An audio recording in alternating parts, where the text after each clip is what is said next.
Hello everyone, welcome back to my YouTube channel. Thank you so much for coming back.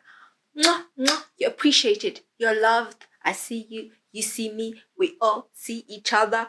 I have actually made a reaction video, I believe it was a month ago, and 400 of you watched it. So I think you kind of like my reaction videos, and I'm so into finance lately. Is insane. Like, have you ever been so poor? Like your credit history has been so poor. You've been so poor. You've just been figuring out life, living in London, living with your parents. Is that you? Does that sound like you? Well, that's everyone between 19 or to 18 to 35. I see you. I feel you. Even if you're 38, I see you. I feel you. It's hard. It's hard. I'm here for a girl. It's hard. It's not easy, financially navigating around London is definitely not easy. And I've started making videos about things that I can relate to, especially with credit history. And for me personally, I have only made a U-turn with my credit history. Am I saying it right? Is it credit history? History credit? I'm sure it's credit history, but I've taken a few steps to improve my credit history, and some of the things that I've learned recently, my mind is like, psh, I can't believe small things made a massive difference to improving my credit. I will make another video on step by step of how you can improve your credit history. I went from like literally poor to fair. So I can definitely share a few tips with you guys, but this video is not about the credit history. It's actually me reacting to millennial money. If you don't know what they actually post videos of people with different salary, and I'm out here to look at their salary, how they spend their money that I don't earn, and tell you what I think. I know, but I found a sister, and I believe she's from Nigeria, and I just feel like I get the vibe that I would love her, them once. But let me stop talking and get on with it so you can actually see my reaction to this video. It's called Living on 210K a Year in New York City, Millennial Money. I love this, millennial money. So yeah, I'll get on with it. I'll get on with it. Get on with it, love. Get out of my pub. Get out of my pub. If you know, you know, EastEnders. Get out. Get out. Get out of my pub. If you know, you know. If you're not from the UK, or if you don't watch EastEnders, you're probably thinking she lost it. She's gone. She's finito. But I'm telling you, if you watch EastEnders, if you grew up watching EastEnders, you know what I'm talking right now. Get out. Can I have the usual, please? I always want to go to the pub and just say, can I have the usuals? And then they give me Coke, because Salaam alaikum. Okay, ready? Okay, cool. Hi, my name is Fakola Ayodele. I'm 25 years old, and I make $210,000 every year and live in New York City. 210,000 a year. Let me get my pen. Let me get my note, because that's impressive. Take time out. Time out for the sister. That's impressive. And we can find out how she's doing that, because, boy, in New York as well. I'm a software engineer working in the fintech space and building tools and applications for engineers.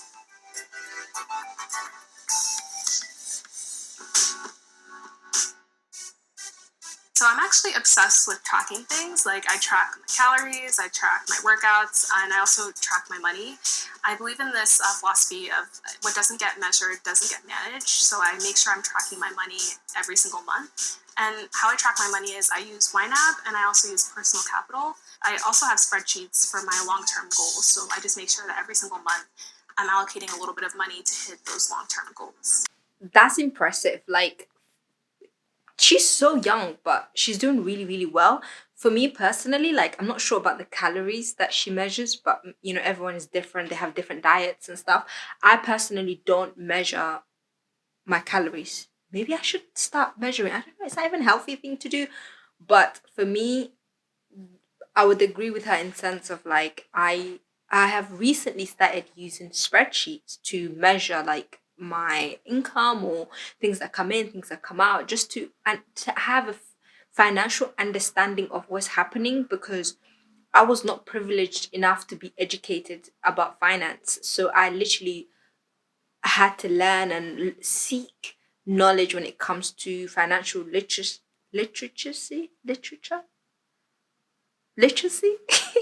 Financially, I had to educate myself, and budgeting did help, spreadsheet and just writing down different goals and creating like a whole view makes a massive difference. Now I know how much I have, how much I need to spend, what I need to do, moves that I can make. Before, I was so disorganized. I would literally just, the money would come, I would just spend. Next month comes, I will spend. Where now using spreadsheets literally transformed my life. So I would definitely recommend you guys to sort yourself out and get you a spreadsheet and manage your money. 2020, that's what we're gonna do. The total rent for the apartment is about $4,000, and my room costs about $1,400. This is actually the most I've ever spent on rent, and I was a little mad to spend this much on rent, but the area is really nice, and it's even closer to work, so I kind of save time in my commute.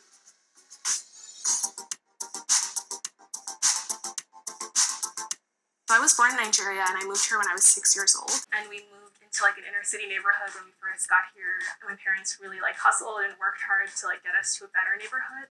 Growing up, my parents really valued education, and they really pushed my sister and I to pursue very traditional career paths. In our house, we had a saying that you could either be a doctor, a lawyer, or a disgrace. I actually majored in political science in college with the hopes of becoming a lawyer, but after working in a law-related field, I realized that this was not for me. So I looked back at classes in college that I really liked, and one of the classes I really loved in college were my computer science classes.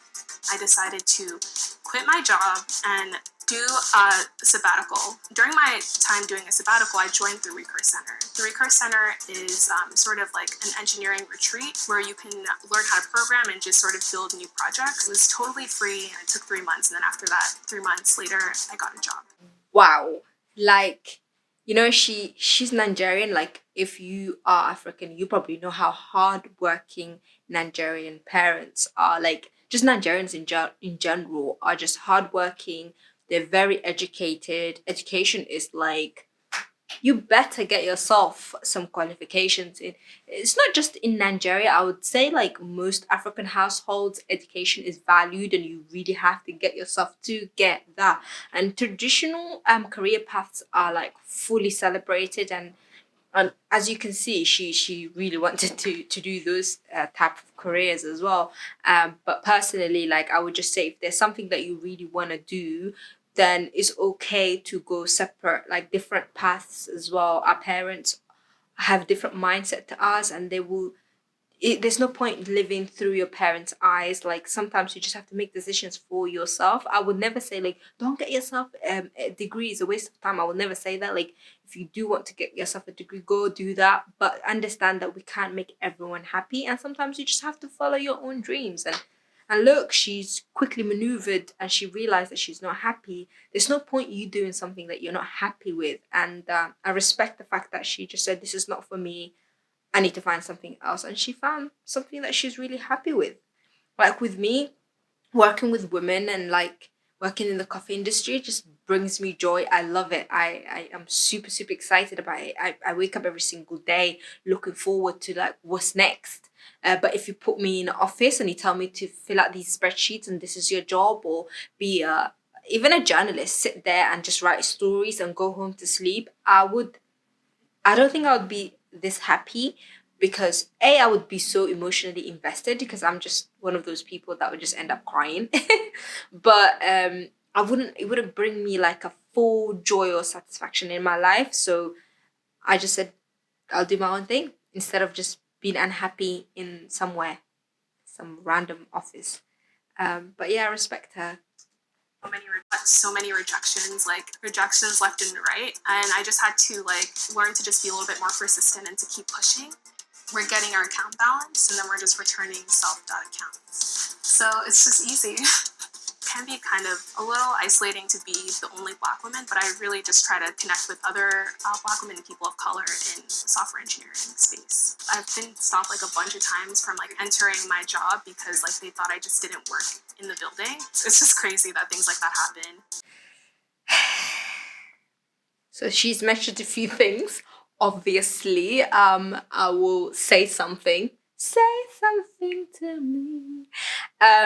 She's doing really, really well for herself. She's educated. She worked really, really hard to be in this position. And she just mentioned that her company stops her from the entrance because they can't comprehend of her working in that environment. Trash. That's what it is. Trash behavior. She's the only black woman in her company. And I love the fact that she takes that as a motivation to connect with other women digitally as well. So if you're in a field where you feel like you're not represented or there aren't many people from your background, then connect with people online and create like a community hub. And I love how she went on about it. I love this girl. Like I feel, ooh, she's doing everything amazing. I love it. But also, it's very, very heartbreaking that you work so hard to reach a goal or reach a level in your life where you work extremely hard and people still question of like why you're there. They probably mistake you for someone who's working in the catering department, or like maybe you are a cleaner, which I love my aunties who do cleaning jobs, and without cleaners, without the catering companies, without people who work in hospitalities, we won't be able to function in society. So respect to them. But with that being said, like you can't mistake a black woman that's coming to your company, like you are you all right? Is everything okay in your head? And that's happening in New York, that's happening in London, that's happening all over the world. Like you just can't comprehend that we're here for our talent. Acknowledge. Okay. Don't let me call Michelle Obama on you and she's gonna come here and sue your entire company. But acknowledge and understand that talent is so diverse right now. This small mind that happens in the world where you would think that no one questions a middle-aged white man. He can go into every single building and no one will ever say to this person where you going or who you here to see. So why is that mindset still there? Why can't you not understand there's a woman who are also in a position of power, a position of like top level? Why? Why can't you not see it? What is your problem? Tech and software engineering is a really great career path. You get to work on really amazing projects and you can earn a really good living doing this.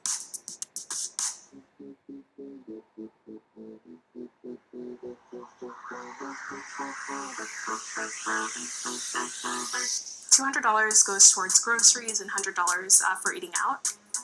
I grew up on meal prep. My mom always made us some jollof rice in the house, so I usually meal prep my meals. It's good? Okay. Good. Me and my friends, we do other things other than just like going out for dinner and like brunch. So instead of grabbing dinner, we'll just do a class pass instead and like go to a dance class. Or I just invite friends over. Sometimes we'll just cook together. It's just a way for all of us to save money.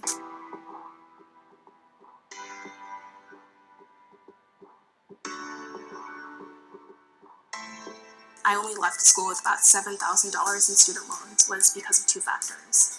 The first factor was the fact that I got needs-based financial aid for my college so that my tuition and room and board, half of it was paid and covered for by my school.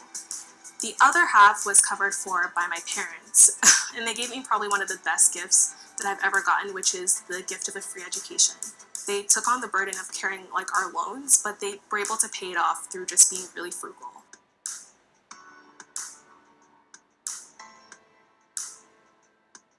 My parents just always donated like 10% of their salary. They see that as like a gift to God. So they've really encouraged me to do the same thing. So some of that money goes back to my parents because they've done a lot for me, and the remaining goes to like other organizations that I really care about. That's just amazing. Like on top of her doing her job, she's also saving money by not going out and just creating like alternative ways to spend time with your friends. And that's incredible. Like there's no point you going out every single day spending money where you can actually like go shopping and buy some food and cook for your friends and let them cook for you as well. So there's alternative ways that you can spend time with your loved ones without spending so much. And she also mentioned meal prep. Like that's also one thing that's changed my life. Like before I would just eat out, like lunch is out, out, cinema out, everything is out. Where now I'm like, okay, cool, what can I do to save a bit more money? So literally just cook my meals, try prepare a couple of like, dinners for myself, and prep meal is the way forward. Like, it's healthy, you know what you're eating, and with everything that's happening around the world as well, best time to cook for yourself and make sure that you know what you're eating and what you're consuming as well. This girl, and she also helps, let's say, Black Girls Code. Like, she seriously, and she's helping her parents, and I think that's everyone's dream. Like, for me, that's my dream, to help my mom and help my mom like buy a house. That's like my ultimate goal in life, is to tell my mom, Hoyo, relax, I've got you. She worked really, really hard. She's my role model. I look up to her, and also her parents are really hardworking people. Like, shout out to my Nigerian brothers and sisters. Like, you guys, as well as being funny, you're educated. You are literally like, you can be ambassadors for Africans. Like, here you go, take it. Somalis will be up there with you. But yeah, this is so beautiful. Like, this video was supposed to be like to pinpoint some things that I didn't like, or some things that I like, but I just love it. Oh, like, she's just she's doing amazing. So, I love exercising so much. Exercising has helped me live in New York City. It's honestly one of the most stressful places to live in, but maintaining an exercise routine really helps me reduce my stress and really helps me with my mental health.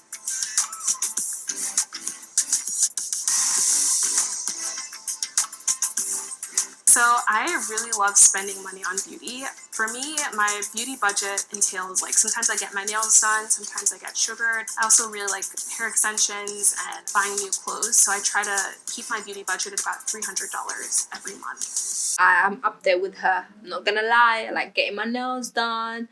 I my skincare routine, all of that. I would say about like £200 a month. So I wouldn't say so much on makeup now. Now that I do a lot of content, I try to stay up with my makeup, but usually it's more of beauty stuff, and just looking after myself, or like curly cream hair. Yeah, I do have a curly hair. Ooh, ooh. So just, I would say, hair products, skin products, I do spend a lot. And I don't even feel guilty. My monzo always tells me, like, ka-ching, ching, ching, you spend this amount on beauty. And I'm like, yes, yeah, take my money, take my money. I try to be pretty frugal. It's funny because when I first graduated from college, I was living paycheck to paycheck on my first salary, and it wasn't because I was making too little. It was just because I wasn't being smart with my money. And it wasn't until I wanted to leave my job that I realized the importance and the power of having savings.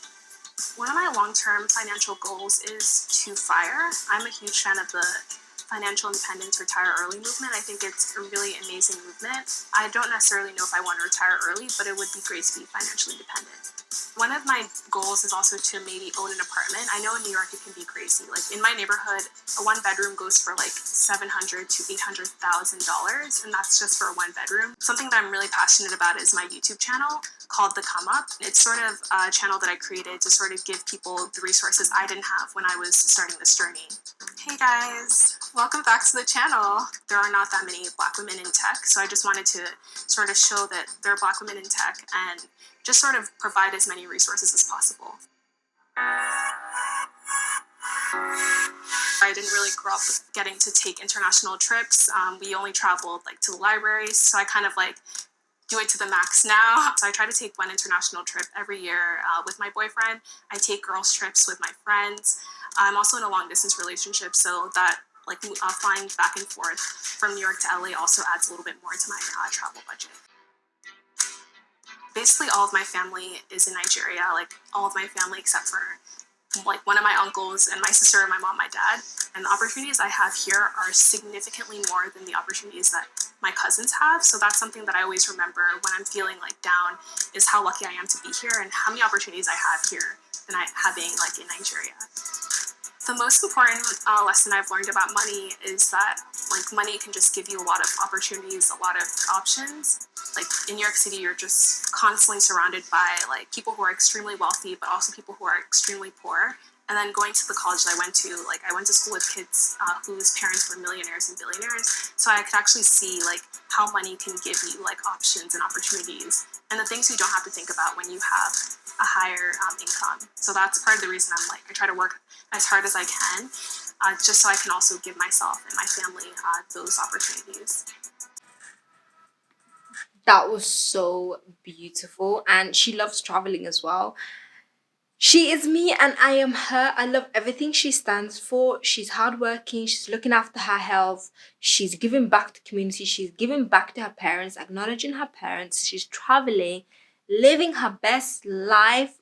Black girl magic. Black girl magic. I'm here for it. This video was just like, I couldn't stop smiling just watching. Just, I'm internally happy, like, seriously, that was so beautiful. It's so inspiring. Like the fact that she also dedicates the time back to give back to girls as well by creating content about tech and how there aren't many black women in tech industry. That's beautiful. Thank you so much to her, because that was just how, like, that was nice to watch. I hope you guys enjoyed watching my reaction videos as well. If there's other videos that you want me to react that financial related to black women as well, please do let me know. I would love to react to them as well.